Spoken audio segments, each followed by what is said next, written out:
Você conhece o simbolismo associado a três figuras muito poderosas das nossas tradições mais ancestrais. Primeiro, a cruz sagrada. Segundo, a estrela de Davi ou o selo de Salomão. E terceiro, o esquadro e o compasso. Mas afinal de contas, será que existe uma conexão mística, uma comunhão ou uma única verdade que relaciona esses três elementos de uma forma justa e perfeita? Prezados simbolistas, sejam muito bem-vindos ao nosso canal filosófico Carlos Pires. Desde já agradeço muito se você puder gentilmente colocar aqui um like no vídeo, se inscrever no canal, ative o sininho. Muito obrigado. Para muitos autores, não existe nenhuma forma de conexão entre esses três elementos. Seria um absurdo, uma heresia. Porém, para outros pesquisadores, sim, pode existir uma forma de amálgama, de inter-relação entre esses três componentes. Iniciaremos analisando o simbolismo relacionado à figura da cruz sagrada. Para isso, é necessário que a gente entre na nossa máquina do tempo e volte até a época das cavernas. O ser humano criou um instrumento que era capaz de gerar o fogo. Até então, todos só conseguiam captar um pouquinho de foguinho ali quando caía um raio. Mas um belo dia, um cientista ali, ou um mago, teve a ideia, ou teve uma iluminação vinda de um monolito do espaço, alguma coisa assim, de pegar uma varetinha na horizontal e conectar uma outra aresta de madeira na vertical e girar com muita energia, de forma que o atrito ali esquentasse o ponto de conexão entre ambas e ali sairia uma fagulha que ia gerar o fogo. Então surgiu a primeira sacralidade para aquela imagem que aos olhos desses hominídeos eram exatamente duas varetas, duas retas perpendiculares entre si. Em um outro momento, algum homem observando ali uma tempestade, uma tormenta na porta da caverna, notou que quando os deuses ali dos trovões estavam um pouquinho bravos, eles mandavam aquela reta flamejante até o solo, que eram os raios. Então o raio, da mesma forma que aquela varetinha de madeira colocada na perpendicular sobre a outra que estava deitada, atingia agora uma outra estrutura que estava na horizontal, que era o limite do horizonte visível, o solo, a linha da terra que eles podiam visualizar. Esse homem ou essa mulher teve esse insight então. Em um terceiro momento, já com uma mente mais abstrativa, mais metafísica, o homem percebeu que esse mundo aqui da Terra, da Mãe Terra, é um mundo natural, físico, concreto. E existe um outro mundo lá em cima, que é o da abóbada celeste, é o mundo onde vivem os deuses, inclusive o Deus que mandava aquele raio lá, que gerou a segunda cruz. Dessa forma, a mente criativa percebeu que existe uma forma de conexão entre esse mundo aqui, profano, natural, físico, e o mundo sagrado. Essa conexão ela foi dada notadamente por um componente que todo dia desce e sobe numa linha chamada de eclíptica, é o Sol. O Sol, em seu movimento, rasga o céu e desaparece e depois aparece ali na linha do horizonte. Então a relação da eclíptica, do movimento do Sol, trouxe para aqueles hominídeos a imagem da terceira cruz sagrada. Uma outra interpretação também da cruz refere-se à consideração de que a natureza, a terra, o solo seria o componente feminino ou passivo e o sol seria o componente masculino ou ativo.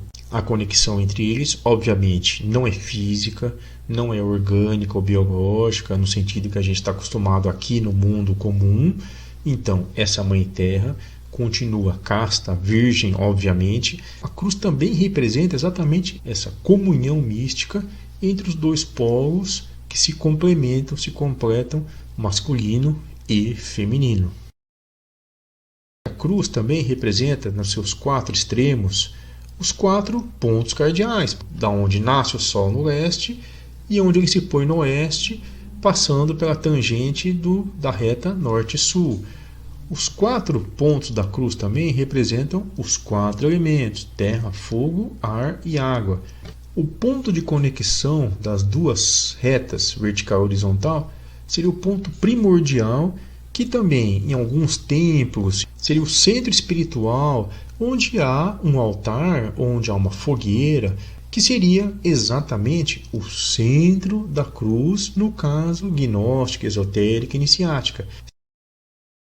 No início da igreja cristã, não existia uma conexão direta entre a cruz e a própria crucificação de Cristo. Era considerado que Jesus fora crucificado em uma árvore. A cruz só começou a surgir como um símbolo do cristianismo, até porque a gente lembra que no começo o símbolo principal dos primeiros componentes da igreja de Pedro era o peixe, né? A partir do século II. Então existem alguns registros de documentos formais de Otávios, anticristão, que mencionavam o fato de haver uma certa relação de cruzes com os perseguidos cristãos primordiais. No século III, já começam a surgir alguns registros por parte, por exemplo, de Clemente de Alexandria. Outro registro do século III é de Tertuliano, que comenta em seus textos que haviam alguns cristãos que faziam o sinal da cruz nas suas testas. A partir do século VII, a cruz entrou oficialmente no rol de elementos componentes da estética cristã. Nosso segundo símbolo é a estrela de Davi ou selo de Salomão. Os 2 triângulos conectados representam, dentre outras tantas possibilidades de interpretação, o princípio masculino, que é o triângulo com vértice para cima, e o feminino, um triângulo com vértice para baixo. Os 2 triângulos também se conectando representam, em relação à eclíptica, ao movimento do Sol e sua relação com a Terra, a sese na ascendência do Sol, na alvorada, e o seu poente. O selo de Salomão também faz uma referência à conexão entre os cultos matriarcais mais antigos e os cultos patriarcais mais recentes na história da humanidade. As deusas femininas, o sagrado feminino, geralmente era cultuado em crateras no solo, como se fosse aquele triângulo com o vértice para baixo. Até o vértice para baixo a gente sabe que é o símbolo do ventre materno, do útero. E os deuses patriarcais, muitos deles também monoteístas, eram cultuados em fogueiras, então forma de triângulo e com o vértice para cima, porque se voltam ao ar e ao fogo, e a conexão de ambos, esse equilíbrio entre os dois, gera a junção dos 2 triângulos do símbolo. Quanto ao nosso terceiro símbolo, esquadro e compasso, ele é um ajuste, uma derivação ali estética do selo de Salomão. Só que agora o triângulo que é com o vértice voltado para cima da estrela de Davi é o nosso compasso. E o triângulo com o vértice para baixo é o esquadro. O esquadro aqui representa, de uma certa forma, a natureza, o mundo concreto, o mundo do positivismo. E o compasso, o que representa? Ele é móvel porque representa exatamente a vida em movimento, em ação, o espírito que impulsiona, que dá o poder, a potência a tudo que é vivo ali no mundo material. Espírito associado a pneumos, a verbo, a sopro, a energia e a vida. Ele se movimenta, assim como o Sol também se movimenta, assim como o raio também incidia. Essa letra G que pode ser interpretada de N, infinitas maneiras e formas. Porém, a mais coerente, considerando a tradição do Egito, do Oriente Médio, de Alexandria, com certeza faz referência à gnose, gnósticos. Existe uma conexão entre a cruz sagrada, entre a estrela de Davi e o esquadro e compasso, porque os 3 se referem a essa comunhão entre o plano metafísico, abstrato, sagrado dos deuses e o plano nosso aqui, profano, humano, da nossa vida comum e banal. 3 se refere a essa possibilidade de transcendência, de interconexão entre sagrado e profano. Você pode utilizar uma cruz, você pode utilizar um esquadro compasso ou selo de Salomão como sendo um elemento muito importante para você, ou não.